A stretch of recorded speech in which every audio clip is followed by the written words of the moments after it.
Okay, so this first section will just be a couple of quick comments. We've talked about the 10 thousandths per revolution, or 10 thousandths per inch. Now I got to think what it's called on the facing operations.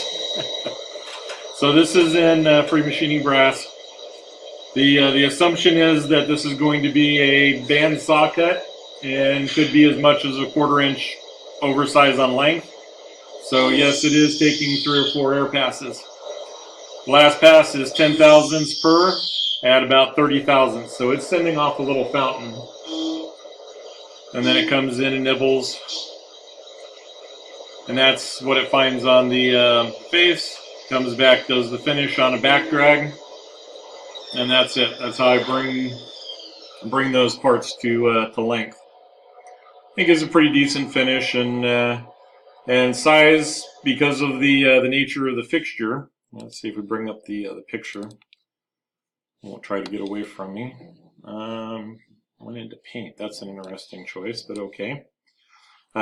Fixture is just a scrap piece of aluminum, drilled and tapped through, and then realized that I was going to be threading 2.5 inches on anywhere from 20 to 100 parts. So took a boring bar and relieved it back about an inch and a half, so that the last inch of threads is what's actually contacting, and the leading edge is kind of contacting on that chamfer, so it's still relatively centered. And that's giving me the rigidity, but like I said, instead of threading in almost 3 inches, I'm only having to thread in about an inch, and that's going to give me good contact. So depending on how tight I make it, I'm taking a crescent wrench and just kind of giving it that little snug cinch. And these are coming out ±5 all day long with a reasonable tolerance on it. So when we look at secondary operations, sometimes it's easy. Also, this is our TL. So the tool room lathe has the CNC control, but it's still basically can act as a manual mill. And for a lot of our operations, the large stock, I want to say this is an 8 or a 10-inch chuck. So any of the tubes, any of the things that we run into that are 8 to 8.5 inches in diameter and say 12 to 14 inches long, they go on this machine because it has the clearance and it has the control. I'm not going to be able to put this in our SL20 as reasonably and still have the type of clearances and the long boring bars, because if I have to reach 14 inches deep, I also have to be able to go 14 inches the other way with that boring bar to make sure I have the clearance. So with 40 inches of travel on this machine, I can get quite a decent amount. I guess one more comment before So downside is that I'm the tool changer. So a lot of times we write operations that are just nice, repeatable operations. And on this machine, when it comes up and sees a tool change, it's like the TM in that it starts beeping at you and says, do the tool change.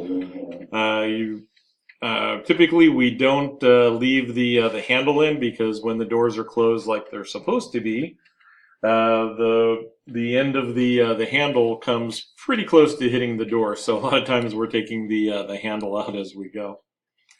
All right, so on the lathe, we're looking for the defaults.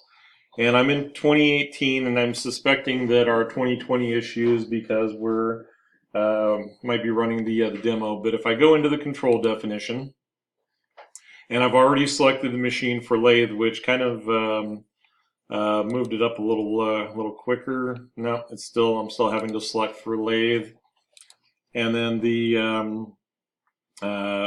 MPL fan post is fine, and I've called it my lathe and my preferences. All right, so what I'm not seeing in 2020, and I've looked for it a couple of times, but I wanted to verify it with the full license, is under operation defaults in inch, where we did this in mill. Now we're going to see the lathe default. So properties, lathe default, files if we want to build any of those in. Tool settings, and yes, I would like to give it a program number, assign, and warn. We'll stay with the from tool for now, but as you're going through the process and for materials, for defaults, user defined, and go through and pick up some of those items. So have the rapid, the entry, and it's still overwriting my sequence number, which I think was back in here somewhere, so I won't worry too much about that one.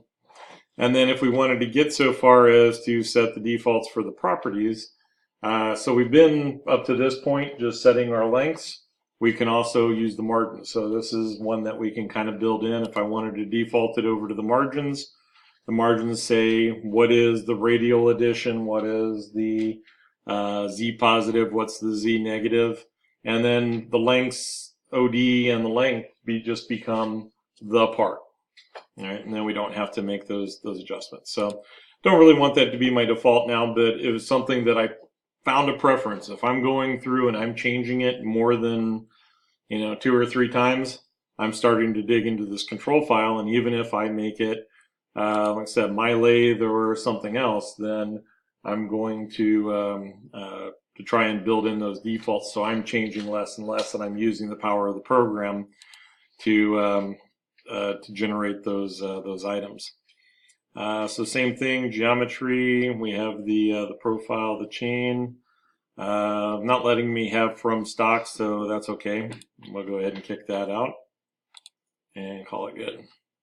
And then that carries on. One thing we didn't do with the mill, I'll go ahead and explain it if you want to get a little further in.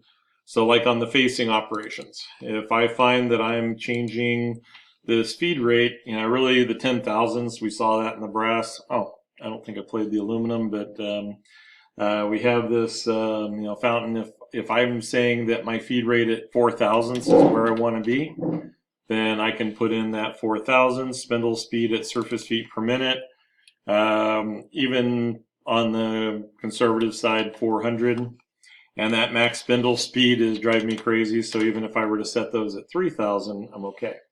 If I find that I am user defined and I can define those that I'm okay with the 5 and X, and 5 and Z gives me enough room, I might make that a little closer if I'm trying to optimize. And I have plenty of room for the tool change, as long as, like last week, that the picture of I don't have a bunch of drills sticking out, I don't have taps sticking out, things like that. I can go through and identify these items. And since I'm not doing too well at putting in my my comments, still